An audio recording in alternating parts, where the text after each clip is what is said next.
Salut à tous les bridgers et bienvenue sur ma chaîne Bridgemania. Donc aujourd'hui je vais faire un nouveau format de vidéo. Nous allons parler dans ce format de pourquoi on fait telle enchère pour telle distribution de cartes. Et aujourd'hui on va parler des enchères un cœur et un pic. Alors un cœur et un pic, ce sont les enchères qui sont les plus courantes dans ce jeu. Et entre autres, elles promettent une valeur d'ouverture, donc là je vais l'écrire, une valeur d'ouverture plus 5 cartes dans la couleur. Donc ça veut dire que si je fais un cœur ou un pic, un cœur promet 5 cartes à cœur, un pic promet 5 cartes à pic. Très bien, alors comment ça se fait qu'on décide d'ouvrir un cœur ou un pic? Alors il y a un premier principe à comprendre pour savoir pourquoi on fait un cœur, un pic avec 5 cartes. C'est la première chose, c'est les enchères. Alors, on n'est pas sans savoir que dans les enchères, vous avez des paliers. Là, je vous mets un trèfle, c'est l'enchère la moins chère. Un carreau, c'est l'enchère qui suit. Un cœur, un pic. Et un sans atout. On va pas trop parler de sans atout pour aujourd'hui, mais en tout cas, au premier palier, vous avez 5 niveaux.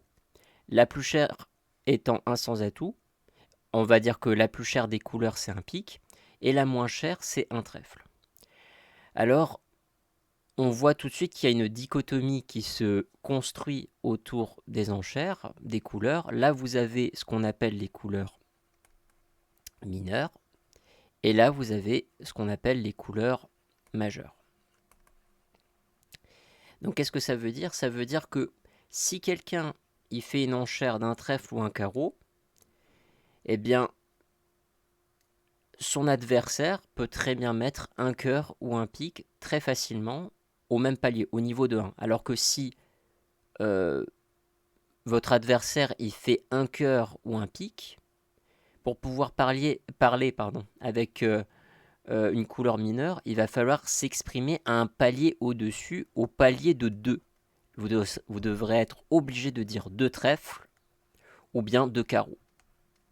Donc il y a ce premier principe qui est on va plutôt donner la priorité aux enchères en majeur plutôt qu'aux enchères mineures.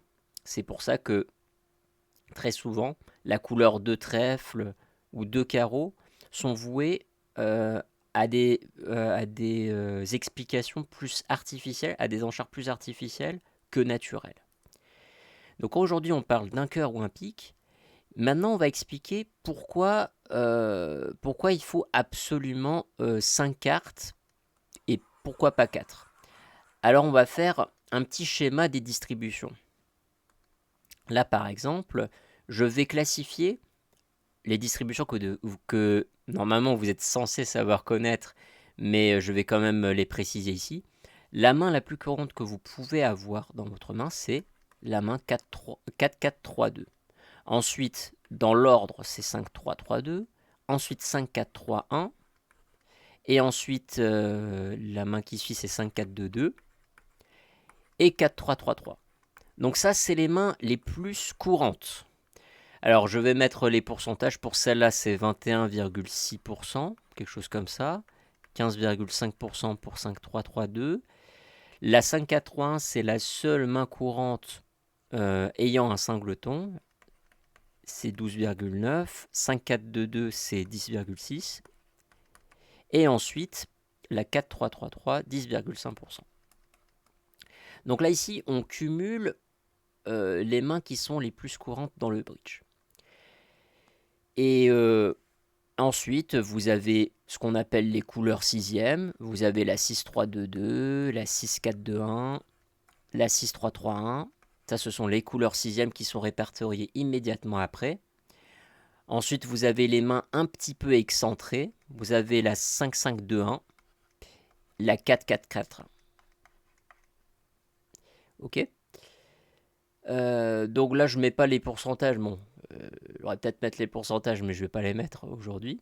Là, ce qu'on va se focaliser, c'est si on répertorie tous les mains qui ont au maximum une couleur quatrième. Alors vous avez celle-là, vous avez celle-là, donc 4, 4, 3, 2, 4, 3, 3, 3, et il en manque encore une, c'est celle-là, la fameuse main tricolore.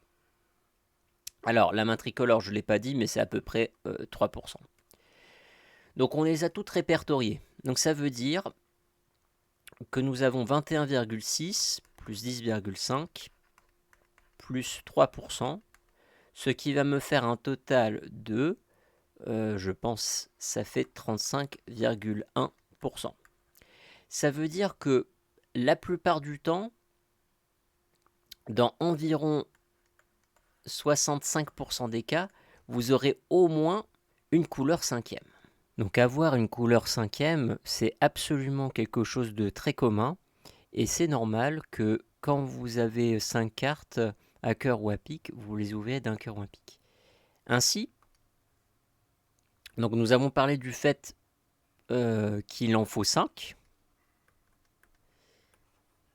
pour faire un cœur ou un pique. Il faut 5 cartes et il vous faut une valeur d'ouverture. Donc la valeur d'ouverture, j'en avais parlé dans une autre vidéo, ça c'est autre chose. Et la valeur d'ouverture, on avait dit que ça valait à peu près 12 points. Alors, sommairement, qu'est-ce que ça veut dire? Pourquoi 12 points? Pourquoi pas un point de plus ou un point de moins? De façon générale, quand vous avez 11 points, vous n'avez pas la main la plus forte. Si vous avez 11 points, vous avez toujours, presque toujours quelqu'un qui va avoir au moins le même nombre de points que vous. Il faudrait vraiment qu'il y ait 2 qui en ait 10 et 1 qui ait 9 points. C'est vraiment quelque chose de très précis. Donc quand vous avez 11 points, vous avez rarement la main la plus forte. Et pour avoir une main forte, il faudra avoir 14 points. Mais ça, c'est moins courant d'avoir 14 points. 14 points, c'est statistiquement une main qui est très forte. Et donc vous avez le palier entre 12 et 13 points. Et quand vous avez 12-13 points, c'est généralement, c'est pas par hasard qu'il y a 12-13 points, c'est que en fait à 25 points, au nombre de 25 points, en fait vous avez ce qu'on appelle le palier de la manche. Donc en fait on ouvre avec une moitié d'ouverture.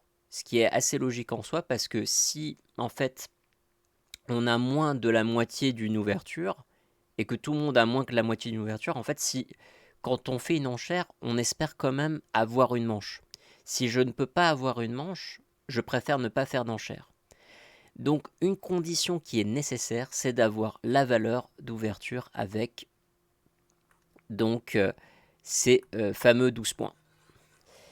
J'espère que cette vidéo vous aura plu. N'hésitez pas à vous abonner pour me soutenir et moi je vous dis à une prochaine fois et bon bridge.